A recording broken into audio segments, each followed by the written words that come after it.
9 сентября 1980 года над западной частью Тихого океана бушевал тайфун Ланьхуа, в переводе с китайского «орхидея». Ветер достигал ураганной силы, волны поднимались на высоту пятиэтажного дома, и прямо через этот водяной ад шел корабль. Но не просто корабль, это был МВ Хайшань, стальной гигант длиной почти в 3 футбольных поля. Представьте себе шанхайскую телебашню, если бы ее положили на бок. Этот колосс значительно превосходил по размерам легендарный «Титаник». Он был длиннее на четверть, шире почти в 2 раза. Хайшань был крупнейшим торговым судном Китайской Народной Республики своего времени, массой в 4 «Титаника». На мостике стоял капитан Чэнь Гочен, опытный моряк с 20-летним стажем. Он не раз проводил суда через тайфуны и знал, его корабль выдержит любой удар стихии. Ведь Хайшань построили всего 4 года назад на знаменитой китайской верфи в Даляне, той самой, что десятилетиями снабжала флот Китая. Это было судно нового поколения, воплощение всех технологий конца 70-х годов, двойной корпус, усиленные переборки, мощные системы откачки воды, практически непотопляемая крепость из стали. Капитан снизил скорость до минимума и развернул нос навстречу волнам. Стандартная процедура во время шторма. В эфир ушло последнее сообщение. Все под контролем. На борту находились 44 человека, экипаж и 2 жены офицеров. Все опытные профессионалы, моряки, инженеры, механики. В Шанхае капитана Чэня уже ждала жена. После 2 месяцев разлуки они собирались провести несколько дней вместе. Судно прошло долгий путь, вышло из канадского порта Ванкувера с грузом железной руды, пересекло Тихий океан, обогнуло Филиппины и направлялось к южному побережью Китая, в порт Гуанчжоу. Оставались последние мили до цели. Хайшань был особенным кораблем. Это был универсальный грузовоз, способный перевозить что угодно — нефть, зерно, руду. Революционная для того времени идея «иньякан бьесуки». ТДТ. Никогда не ходить пустым. Отвез нефть в одну сторону, загрузился рудой обратно. Таких судов во всем мире было всего 6, все построены в Китае и считались вершиной инженерной мысли. К полуночи океан превратился в кипящий котел. Некоторые волны достигали длины самого судна, почти 300 метров движущейся воды. Корабль то взлетал на гребень, словно на американских горках, то проваливался в пропасть между водяными стенами. Палубу заливало тоннами воды. Ветер превращал брызги в горизонтальный дождь, бьющий с силой пулеметной очереди. В машинном отделении инженеры следили за работой двигателей. Все шло по плану. Мощные дизели ровно гудели, откачивающие помпы хорошо справлялись с бесконечными потоками воды. В каютах часть экипажа пыталась отдохнуть, привязав себя к койкам, чтобы не вылететь при очередном крене. Кто-то играл в карты, кто-то читал, стараясь отвлечься от воя ветра за бортом. Тайфун Ланьхуа был непредсказуемым. Он несколько раз менял направление. 3 разные метеосводки давали 3 разных прогноза. Капитан выбрал курс, который должен был увести судно от всех возможных путей тайфуна.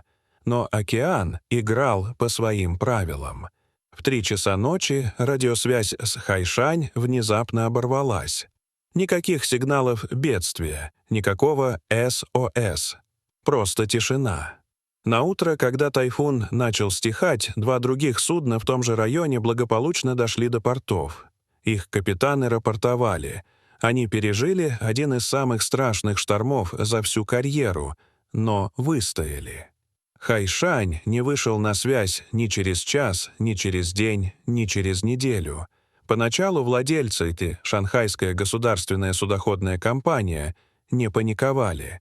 В сильный шторм радиоантенны часто ломаются.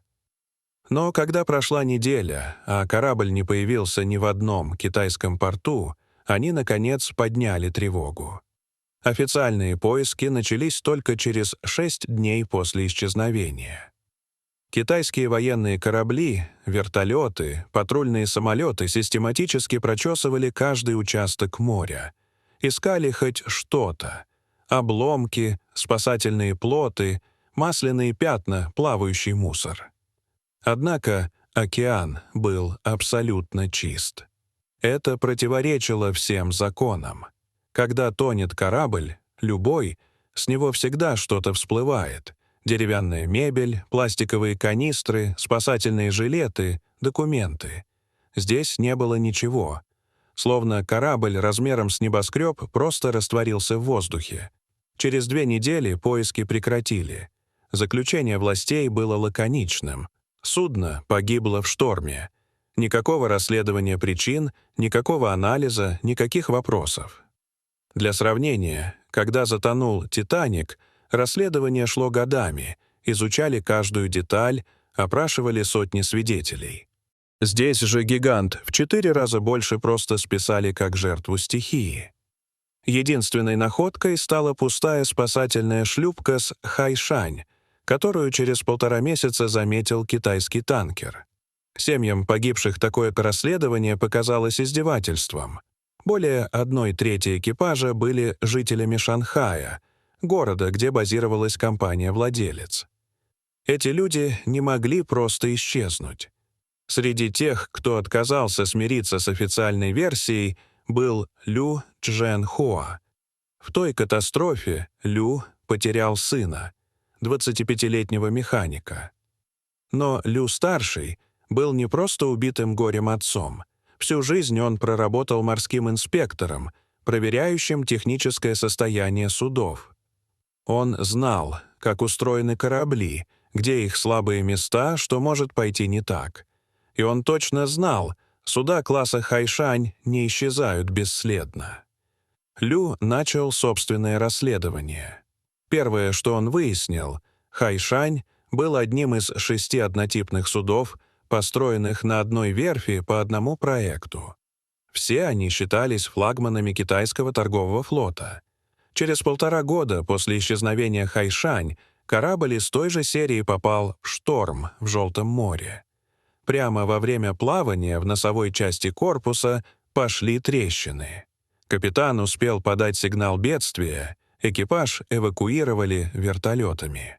Судно чудом дотянули до порта Циндао.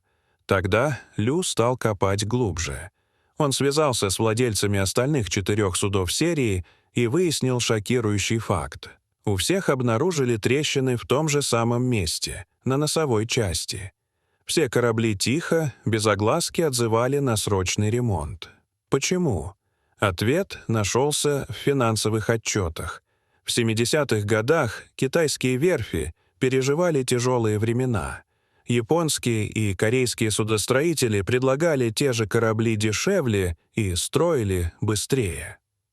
Чтобы выжить, китайцы начали экономить, использовали более дешевую сталь, упрощали конструкции, отступали от оригинальных чертежей. Лю несколько раз отправлял собранное досье в Министерство транспорта.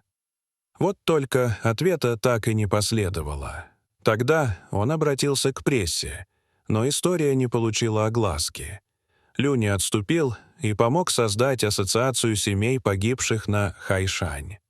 Теперь это была не просто личная трагедия, а организованное движение за правду. Переломный момент наступил в ноябре 1986 года. Еще одно судно из этой серии шло из Австралии с грузом руды. В Южно-Китайском море в носовой части судна внезапно начали появляться крупные трещины. Корабль укрылся в одной из бухт острова Хайнань, но через 2 дня шторм сорвал его с якоря. Потеряв управление, он налетел на прибрежные скалы и буквально разломился пополам. На этот раз экипажу удалось спастись. Теперь власти не могли игнорировать проблему. Началось официальное расследование. Эксперты полгода изучали документы, чертежи, опрашивали свидетелей. Лю Чжэнхуа, предоставил все свои материалы. Семьи надеялись, что теперь они наконец узнают правду. Через 9 лет после катастрофы был опубликован отчет. Семьи узнали о нем только из газет. Вердикт гласил: никаких конструктивных дефектов у судов серии не обнаружено. Хайшань погиб исключительно из-за сил природы, возможно, потеряв управление в шторме. Это стало настоящей пощечиной для всех, кто ждал правды. Но семьи погибших не собирались сдаваться. В начале 90-х в прессу просочились тревожные сведения. Крупные грузовые суда исчезали в океане с пугающей регулярностью и почти всегда вместе со всем экипажем. За какие-то 14 лет волны поглотили около 150 балкеров, унеся жизни более 1000 моряков. Еще страшнее было то, что большинство этих трагедий так и не были официально расследованы.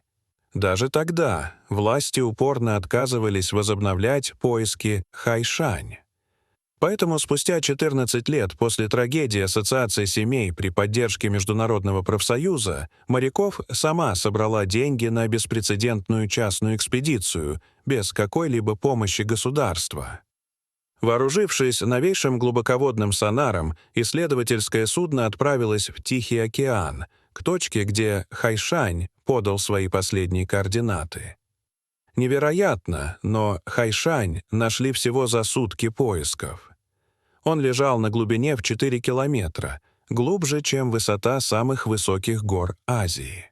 И это был не разорванный остров, как у «Титаника», и не хаотично разбросанные обломки. Перед ними лежал почти целый гигантский стальной корпус, неподвижно покоящийся в вечной холодной темноте океанского дна. Следующие 6 лет ушли на кропотливое исследование корпуса. Глубоководные роботы сделали сотни тысяч снимков, из которых эксперты воссоздали детальнейшую трехмерную модель крушения.